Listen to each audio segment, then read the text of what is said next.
जय श्री कृष्णा सभी दोस्तों को स्वागत है आप सभी का आपके अपने YouTube चैनल ट्रिक विद एके पर।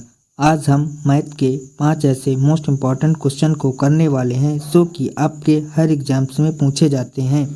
वो एग्ज़ाम चाहे एनटीपीसी का हो या फिर ग्रुप डी का या फिर कोई भी वनडे एग्ज़ाम हो, हर एग्जाम्स में इस प्रकार के क्वेश्चन डेफिनेटली हर शिफ्ट में पूछे जाते हैं। तो चलिए दोस्तों, बिना किसी देरी के हम अपने वीडियो को करते हैं स्टार्ट।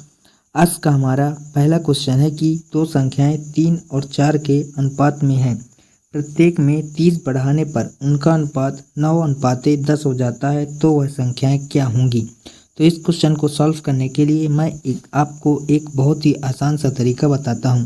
पहले संख्याओं का जो अनुपात है वो यहाँ पर है 3 और 4 के अनुपात में, तो जो इनकी संख्याएं होगी वह भी 3 और 4 के अनुपात में होंगी। तो यहाँ पर आपका ऑप्शन ए में देखें तो ऑप्शन ए जो है वो आपका 3 और 4 के अनुपात में है और ऑप्शन बी भी 3 और 4 के अनुपात में, यानी कि हमें यहाँ पर संख्याएं ज्ञात करनी होगी। इसके बाद बोला गया है कि प्रत्येक में 30 बढ़ाने पर उनका अनुपात 9:10 हो जाता है। तो यहाँ पर जो अनुपात है 30 बढ़ाने पर वह 9:10 हो जाता है, लेकिन एक्चुअल में यहाँ पर जो बढ़ता है वह बढ़ता है यहाँ पर 6 रेशियो, यानी कि इस 6 रेशियो की जो वैल्यू है वो यहाँ पर है 30।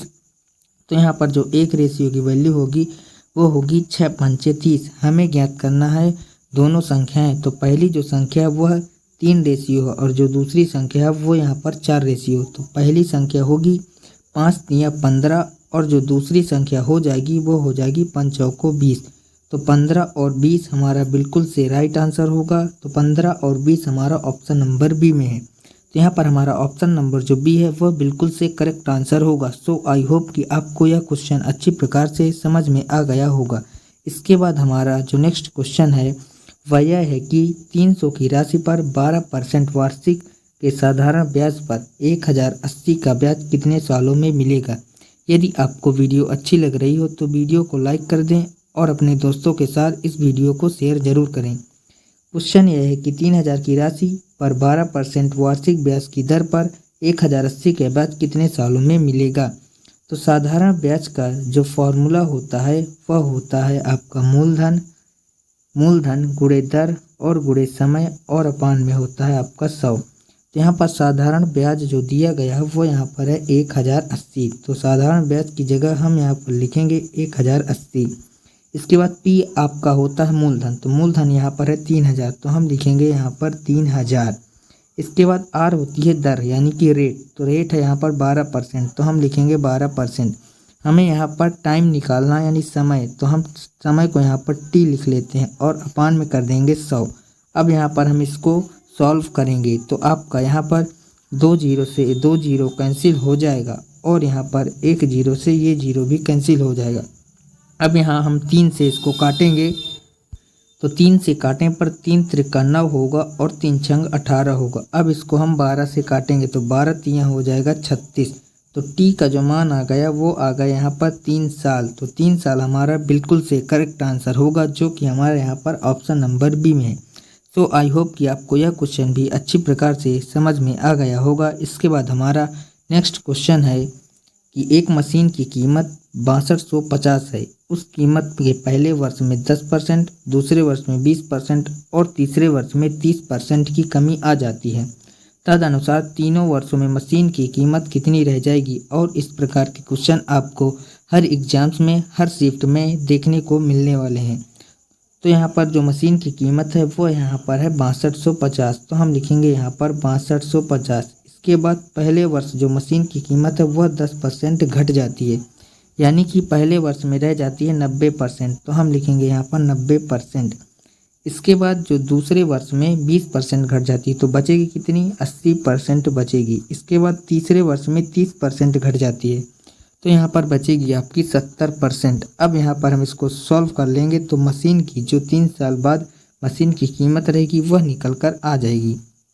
तो यहाँ पर हम इसको सॉल्व करेंगे तो आपका 2 जीरो से 1 और 1 2 जीरो कैंसिल, फिर आपका 2 जीरो से फिर 2 जीरो कैंसिल। अब यहाँ पर हम इसको काटेंगे 25 से, तो 25 चौके 100 होगा और 25 25 से ही हम 625 हो जाएगा। अब यहाँ पर इसको 4 से काटेंगे तो 4 दूना हो जाएगा 8 और 9 का गुणा 7 में करेंगे तो 9 सत्ते हो जाएगा 63 और गुणा में हो जाएगा 25 दूना 50।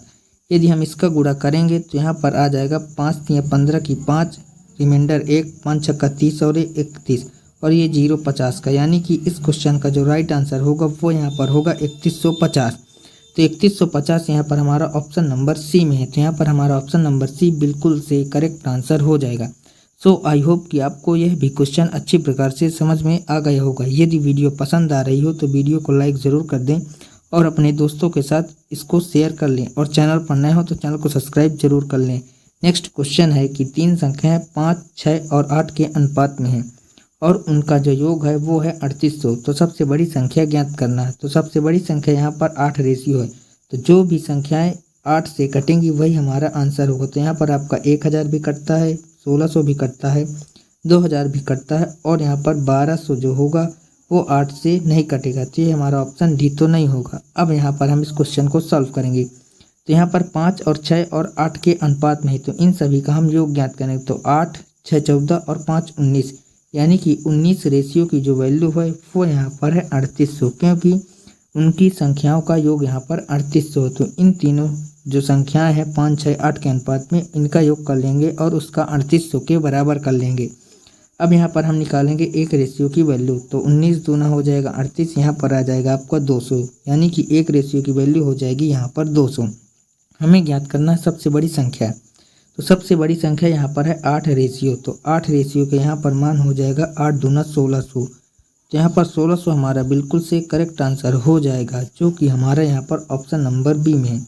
सो आई होप कि आपको यह भी क्वेश्चन अच्छी प्रकार से समझ में आ गया होगा। नेक्स्ट और लास्ट क्वेश्चन है कि 1 की पावर 5, 2 की पावर 5, 3 की पावर 5, ऐसे ही डॉट डॉट करके 20 की पावर 5 तक में हमें ज्ञात करना इकाई का अंक। तो जब भी हम इकाई का अंक ज्ञात करते हैं तो हम पावर में 4 से डिवाइड करते हैं। यदि इन सभी में पावर है 5, इसको यदि हम 4 से डिवाइड करेंगे तो सभी की पावर बचेगी 1, यानी कि यहाँ पर आ जाएगा आपका 1 की पावर 1 प्लस में 2 की पावर 1 प्लस में 3 की पावर 1, ऐसे ही कर करके आपका 20 की पावर 1 तक आएगा।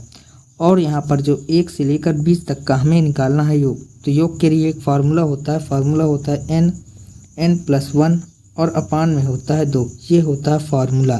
तो इसी फार्मूले पर रखेंगे तो n का मान हो जाएगा यहाँ पर 20, क्योंकि टोटल 20 पद हैं। तो यहाँ पर हो जाएगा 20 और इंटू में n+1 यानी 20 और 1 21 और अपान में आ जाएगा आपको 2। अब हम यहाँ पर इसको सॉल्व कर लेंगे। तो सॉल्व करेंगे तो 2 दहम हो जाएगा आपका 20 और 21 दहम हो जाएगा 210। तो यहाँ पर जो 1 से लेकर 20 तक का जो योग होगा वो यहाँ पर होगा ये 210।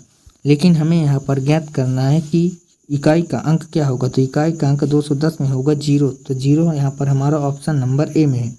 यहाँ पर हमारा ऑप्शन नंबर ए जो होगा वह बिल्कुल से करेक्ट आंसर हो जाएगा। सो आई होप कि आपको यह क्वेश्चन भी अच्छी प्रकार से समझ में आ गया होगा और इस प्रकार के क्वेश्चन आपको हर वनडे एग्जाम्स में देखने को मिलेंगे। सो आज का हमारा ये लास्ट क्वेश्चन था।